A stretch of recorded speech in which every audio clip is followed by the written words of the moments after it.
We're at Cooper's Lake in northeast Texas, and this is the Sulphur Springs unit. So there's a lake, just a beautiful lake right down there through the path. And two of our closest friends have joined us on this glamping trip, and they wanted to borrow one of our inflatable tents so they could see what it was like to use and test and try and see what features and functions they liked.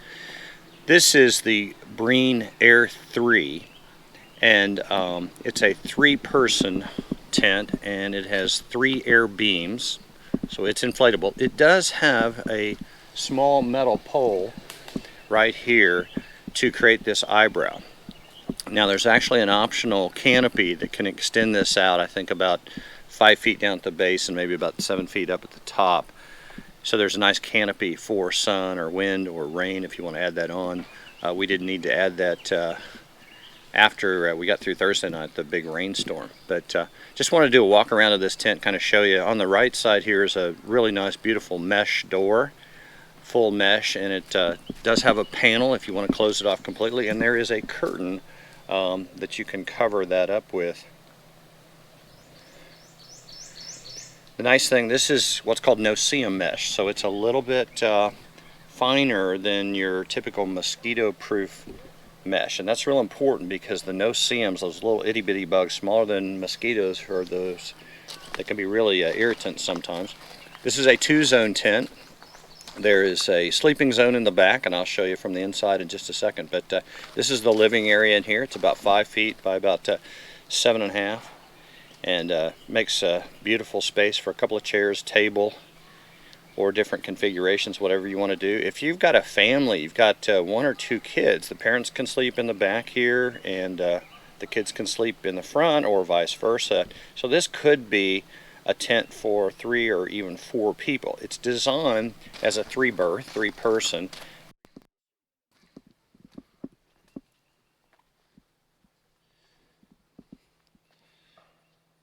This is the front entrance, and it has a panel front door. There is no mesh on this particular tent. It has a panel front door, and there are 2 windows, clear plastic windows on the side that have curtains. Now on the right side, the curtain is about halfway up. There are Velcro tabs to create the privacy at whatever level. If you want it all the way up, you want it halfway up, or you want it completely down like it is on the left so you can see in or see out.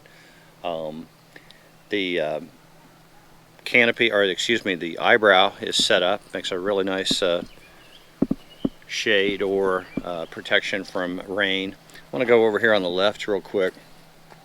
This is the large clear plastic window, and the beautiful thing about the tents coming out of Europe are these clear plastic windows that you can see in or see through, yet they do have the curtains so that you can create complete privacy if you want it. Now, because there aren't any more storms or wind, the guy lines are not set up at this point, but you've got guy lines for every one of the air beams. Now, the wonderful thing about the tents that we recommend, the inflatable tents, this one is actually what's considered a tunnel tent design. And the nice thing about this tunnel tent is you have standing room. I'm 6'2", and I can stand up in this tent almost side to side. But as you can see inside here, you've got wonderful standing room and a living area.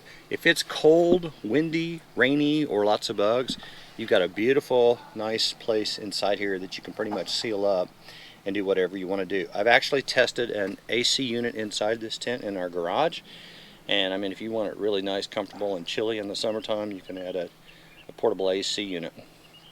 In the back is now what another feature that just makes the European inflatable tent so awesome is this, what's called this inner tent. And the inner tent is actually this tent inside a tent. You can see it's toggled at different sections. That can be completely taken out if you want. The nice thing about it is you've got this separated zone for either thermal protection or a little bit of noise. But what you really notice inside the tent on the right side there, you can see how dark the mesh is. So they're trying to create the inner tents almost to a blackout type environment if you want to sleep in, you don't want the lights and things like that. Now this does have a door on it that's, in this case it's zippered and put down here in the right corner. But that zippers up completely, and there is mesh about a third of the way down on that door. If you want to close the door, seal this off, and have a little bit of mesh opening, or you can seal it up completely and enclose all of that. These are the air beams. There's 3 on this particular tent. If you think of air beams as industrial inner tubes, like bicycle inner tubes, only about 10 times as strong and as thick. You blow these up, inflate these either by a manual pump that comes with the tents, or you can use an electric pump. You pump these up to about 7 to 8 pounds per square inch, PSI. And what's nice about that is it will give you a structure that in the wind might bend a little bit, but it's not going to break, and nothing's going to happen. If it should be smashed by extreme winds, it'll actually set itself back up. But these are the air beams, and we have about 4 or 5 tents. We have never had a problem with inflation on any of these tents holding the air. They have been tested up to, I think they can actually hold about 24 psi. Manually you could only get up to about 11 if you really tried, so they are industrial strength. I want to step back out for a second. I want to show you something else that's real important. If you notice on the inflatable tents that I recommend, there is no Rainfly. And that's another unique feature of the tents that come out of Europe. And the reason for that is the material is so dense that you don't need a Rainfly. And down here, if you can see, this says Weather Shield. It's 6,000 millistatic head, or excuse me, hydrostatic head. That's the amount of millimeters that are, how tight it is to the amount of water that can get through this material. This is extremely thick. The average tent in America ranges from about 750 to 1,500 hydrostatic head. This particular tent, and this is an entry point tent, has a 6,000 hydrostatic head. That's incredible. So you don't need a Rainfly. And the fact is, because the mesh can all be sealed up on the sides here where there's a mesh ventilation, you could seal it up completely if the rain would come in. There is a little bit of mesh ventilation up here, but it's protected by the eyebrow. In this particular tent, we highly recommend that you add the footprint. That's an option, and then also the carpeting. The carpeting not only protects your ground sheet, but it also makes it very comfortable, and in the wintertime keeps it nice and warm. But overall, this is the Brean 3. It's, in my opinion, probably the best 3-person tent, inflatable tent from anywhere in the world right now.